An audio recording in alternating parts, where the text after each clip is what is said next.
ഏതൊരാളെ സംബന്ധിച്ച് നമ്മൾ നോക്കുകയാണെങ്കിൽ കൗമാരം എന്ന് പറയുന്നത് അതിമനോഹരമായിട്ടുള്ള ഒരു സമയമാണ്. എല്ലാവരും, പ്രത്യേകിച്ചും പെൺകുട്ടികളാണെങ്കിൽ അമ്മയുടെ സാരീൻ്റെ തുമ്പത്ത് തൂങ്ങി നടക്കാൻ ഇഷ്ടപ്പെടുന്ന ഒരു കാലം. അതാണ് അതിൽ നിന്ന് മാറി ഒരു സ്ത്രീയുടെ, അതായത് ശൈശവത്തിൽ നിന്ന് യൗവനത്തിലേക്ക് പോകുന്ന ഒരു ഫേസാണ് കൗമാരം എന്ന് പറയുന്നത്. കൗമാരത്തെ സംബന്ധിച്ചിടത്തോളം നമ്മൾ സംസാരിക്കുമ്പം പല ആസ്പെക്ട്സുകളെ പറ്റിയിട്ട് ഇതിൽ അറിയാനുണ്ട്. കൗമാരം അഥവാ ടീനേജ്, അഡോളസൻസ്, എന്താണ് യഥാർത്ഥത്തിൽ ഈ കൗമാരം എന്ന് വെച്ച് നമ്മൾ ഉദ്ദേശിക്കുന്നത്? നമ്മൾ ടീനേജേഴ്സ് എന്ന് പറയില്ലേ, അതായത് ടീൻസ്, 13 to 19, ഈ ഏജ് ഗ്രൂപ്പിനെയാണ് നമ്മൾ കൗമാരക്കാരെന്ന് പറയുന്നത്. അപ്പം നമ്മളുടെ ഈ കൗമാരത്തിലേക്ക് പെൺകുട്ടികൾ കയറി ചെല്ലുമ്പോഴത്തേക്കും ശരീരത്തിൽ പലതരത്തിലുള്ള, ശരീരമാകട്ടെ ശാരീരികവും മാനസികവുമായിട്ടുള്ള ഒത്തിരി മാറ്റങ്ങൾ നമ്മൾ നടക്കുന്നുണ്ട്. ശാരീരികമായിട്ട് നമ്മൾ എടുക്കുകയാണെങ്കിൽ ഹൈറ്റ് കൂടുതലുണ്ടാകും, അരക്കെട്ടിന് ഒരു വലുപ്പമുണ്ടാകും, അതേമാതിരി സ്തനങ്ങൾ ഉണ്ടാവുകയാണ്.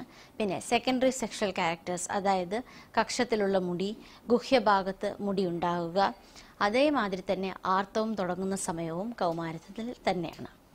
ഈ ആർത്തവം എന്ന് പറഞ്ഞാൽ യഥാർത്ഥത്തിൽ എന്താണ്?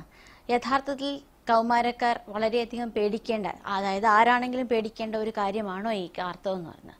ഒരിക്കലുമല്ല. ഈ ആർത്തവത്തെ പറ്റിയിട്ട് നമ്മൾ എല്ലാ സ്കൂളുകളിലും ഇപ്പോൾ പഠിപ്പിച്ചു കൊടുക്കുന്നുണ്ട്.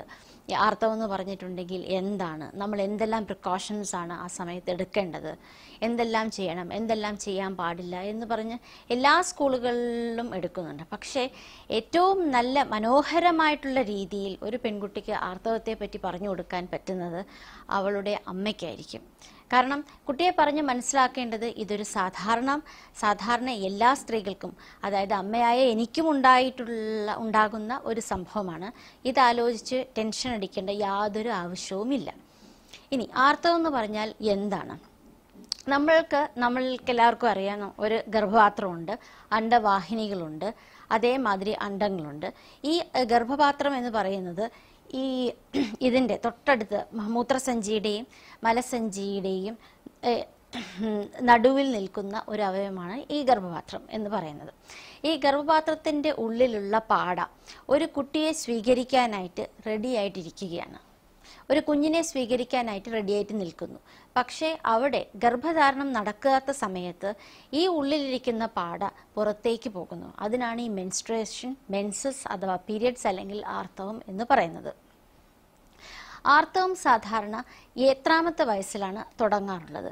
നമ്മൾ സാധാരണയായിട്ട് പണ്ടൊക്കെ ആണെങ്കിൽ നമ്മൾ കണ്ടുവരുന്നതെന്ന് വെച്ചിട്ടുണ്ടെങ്കിൽ 14 ഇയേഴ്സ് അല്ലെങ്കിൽ 14 to 15 ഇയേഴ്സ്, ആ സമയത്താണ് സാധാരണ ആർത്തവം ഉണ്ടാകുന്നത്.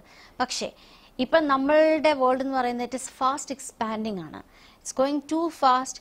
അതേമാതിരി നമ്മുടെ യങ്സ്റ്റേഴ്സ് ആണെങ്കിലും ടീനേജേഴ്സ് അല്ലാത്ത കുട്ടികളാണെങ്കിലും ശരി, they are more prone to junk food.